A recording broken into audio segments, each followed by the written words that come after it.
विवादों से बचकर निकलो तो दुनिया बुज़दिल कहती है। विवादों से बचकर निकलो तो दुनिया बुज़दिल कहती है और अगर उलझ जाओ तो लोग तमाशा देखते हैं। सच को साबित करने के लिए जब बहस होने लगे सच को साबित करने के लिए जब बहस होने लगे तो समझ लेना कि बात तो समझ लेना कि बात सच की नहीं, अब अहंकार की है। तो नमस्कार दोस्तों, मैं विनय प्रताप सिंह स्वागत करता हूँ आपका शिक्षा क्लासेस पर। वैसे तो मेरा कोई एक मन नहीं था कि इस कंट्रोवर्सी के ऊपर एक वीडियो बनाने का, किंतु परंतु जिस हिसाब से ये चल रही है आपके मार्केट में, लोग कभी किसी को गाली दे रहे हैं, कभी किसी को गाली दे रहे हैं, तो मेरी मजबूरी बनी कि इस मुद्दे पर भी एक वीडियो बना के एक वीडियो बनाऊं। अब मुद्दा क्या है, सबको पता है किसने क्या कहा और किसने क्या किया, ठीक है। लेकिन मुझे तो ये समझ में ये नहीं आ रहा है कि जो इस पर आके कमेंट कर रहे हैं, जो उन लोगों को और ज़्यादा प्रोत्साहित कर रहे हैं, वो कौन लोग हैं? भाई वो भी तो एक अध्यापक ही है ना, या तो अध्यापक बनने वाले हैं या तो अध्यापक हैं, सीधी सी बात है। तो मेरा सवाल उन बच्चों से है, या बोले तो उन एक्सपेरेंट्स से है, जो इस कंट्रोवर्सी में मजा ले रहे हैं। क्या कर रहे हैं? मजा ले रहे हैं। क्योंकि ये बात तो मैं भी जानता हूं और वो भी जानते हैं कि उनका 2 या 3 अटेम्प्ट हो चुके होंगे और उनका सीटेट का एग्जाम क्वालिफाई नहीं हुआ है। समझ रहे हैं ना? अब क्यों नहीं हुआ ये बात वो भी जानते हैं। बात समझ में आई? और मैं उन एक्सपेरेंट को मतलब एक ही सलाह दूंगा कि आप इन कंट्रोवर्सी में ना फंसे, आप बस मन लगा के पढ़ाई करें। क्योंकि ये बात मैं जानता हूँ कि जब एक बच्चा जब सीटेट का फॉर्म फिल करता है, क्या करता है? एक बच्चा जब सीटेट का फॉर्म फिल करता है तो लगभग उसके 5,000 रुपये खर्च हो जाते हैं। क्या हो जाते हैं? लगभग उसके 5,000 रुपये खर्च हो जाते हैं, फॉर्म भरने में, एग्जाम देने जाने में, वहाँ पर रहने में, खाना खाने में, है ना।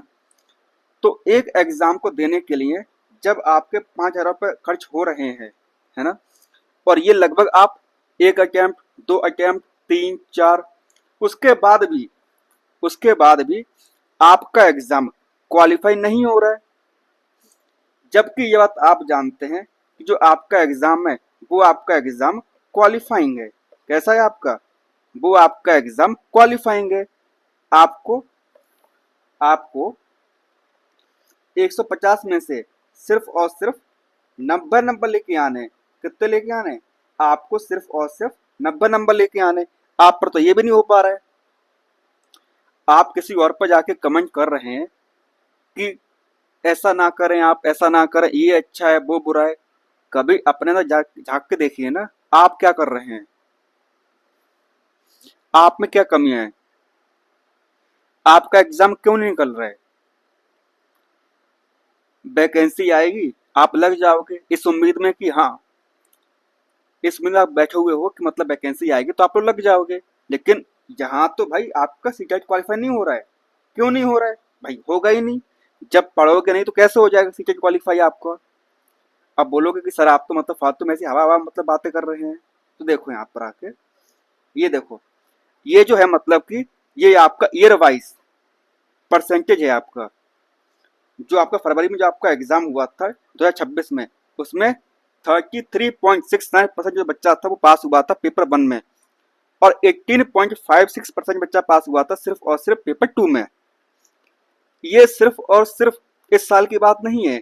और इसी हिसाब से अगर हम देखें तो दिसंबर 2024 में जो एग्जाम हुआ था आपका, उसमें पेपर 1 में आपका बच्चा पास हुआ था 24%, 24.17%। और पेपर 2 की बात करें तो लगभग 7% बच्चा सिर्फ पास हुआ था। देख रहे हैं ना। उसी प्रकार से दिसंबर 2024 की बात करूं मैं, देखो पहले, ये देख रहे हो डाटा, ये देख रहे हो पहले, ये देखो पहले, ये डाटा आपकी आंखें खोलेगा। ये डाटा जो है आपका वो आपकी आंखें खोलेगा। क्यों खोलेगा? अगर सब कुछ अच्छा हो रहा होता तो ये जो रेशियो है ना, ये जो परसेंटेज है आपका, ये इतना खराब ना होता। भाई आपको सिर्फ 150 में से 90 नंबर लेके आने। कितने? ओनली 90। समझ रहे हैं ना? अगर मैं एक हिसाब बताऊं आपको, तो 150 में से आपके पास 60 सवाल गलत करने के आपके पास क्या है, ऑप्शन है आपके पास में। आपके नेगेटिव मार्किंग नहीं है, तो कम मार्क भी आएंगे तब भी आपका एग्जाम निकल जाएगा। लेकिन तब भी आपका एग्जाम नहीं निकल रहा है। अगर निकल रहा होता तो बच्चों का ये डाटा है ना, परसेंटेज है आपका, ये इतना नहीं रह रहा होता आपका। इसमें तो वो बच्चे भी होंगे इसमें तो वो बच्चे भी होंगे जो एससी ओबीसी वाले हैं, जिनके सिर्फ और सिर्फ 82 नंबर आए हुए हैं। तो बेटा, आप खुद पे ध्यान दीजिए, कंट्रोवर्सी मत फंसिए। किसी ने क्या बोल दिया, किसी ने क्या कह दिया। अब मैंने देखा कल ही, मतलब कोई एक अध्यापक थे, मैं उनका नाम नहीं लूंगा, मतलब क्योंकि फालतू में ये खराब हो जाएंगे हमारी। तो वो इसकी सोच लेके आ रहे हैं, मतलब अपना दिखा रहे हैं किसने क्या मैसेज किया, उसका रिप्लाई क्या आया हमारा। किसी ने एफआईआर कर दी हमारे ऊपर। अब जो भी है भाई, वो आपकी पर्सनल प्रॉब्लम है ना वहाँ पर। अब वो सब आप सब कुछ लेके आ रहे हो, है ना? बच्चों के सामने आप लेके आ रहे हो, दिखा रहे हो उनको कि देखो बच्चा, ऐसे ऐसे बात हुई हमारी। भाई जब आपने ज्वाइन किया था वहां पर, तो क्या पूछ के किया था कि बच्चों हम ज्वाइन कर रहे हैं, यहाँ पे करना चाहिए कि नहीं करना चाहिए? वो डिसीजन आपका पर्सनल था। वहां से बाहर आने का डिसीजन भी आपका पर्सनल था। तो जो भी रहा हुआ आप लोगों का, अब यहाँ पर बात बस इतनी है, किसी ने शुरू किया, किसी ने उसका अप्लाई कर दिया, और जो और लोग थे उन्होंने अपनी रोटियां सेकी वहां पर साग में। अभी इस टाइम पर हर व्यक्ति कुछ ना कुछ कह रहा है, कोई कुछ कह रहा है, कोई कुछ कह रहा है। हर व्यक्ति ये देख रहा है कि किसी प्रकार से जो बच्चे हैं वो अपने पास लेकर आ जाएं। कभी कभी क्या होता है कि मतलब स्पिट ऑफ टंग, जैसे हम बोलते हैं ना, यानी कि जबान का फिसलना, ऐसा भी हो सकता है। जब, क्योंकि मैं भी टीचर हूँ, मुझे पता है कि मतलब जब हम पढ़ाते क्लास लेते हैं 2 घंटे की, 3 घंटे की, कभी कभार ऐसा भी हो जाता है कि हमारे मुंह से कुछ निकल जाता है जो सही नहीं होता है।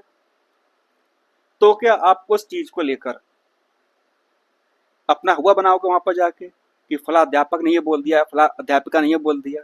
भाई जिसने जो बोला अपने हिसाब से बोला है। अब क्योंकि इस दुनिया में क्योंकि इस दुनिया में हर कोई दूसरे की आग पर अपनी रोटियां सेकना चाहता है कि हम बेहतर हैं उस आदमी से। भाई जिसने काम किया है वो बेहतर हो ही जाएगा। आप भी काम कीजिए, आप भी बेहतर हो जाओगे। पर इसका मतलब ये तो नहीं है ना कि आग किसी और की लगी, रोटियां कोई और सेक रहा है वहां पर जाकर।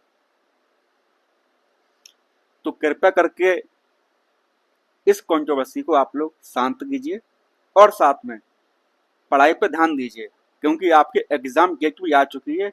और अगर इस बार एग्जाम नहीं निकला तो क्या होगा ये बात आप भी जानते हो। चलिए फिर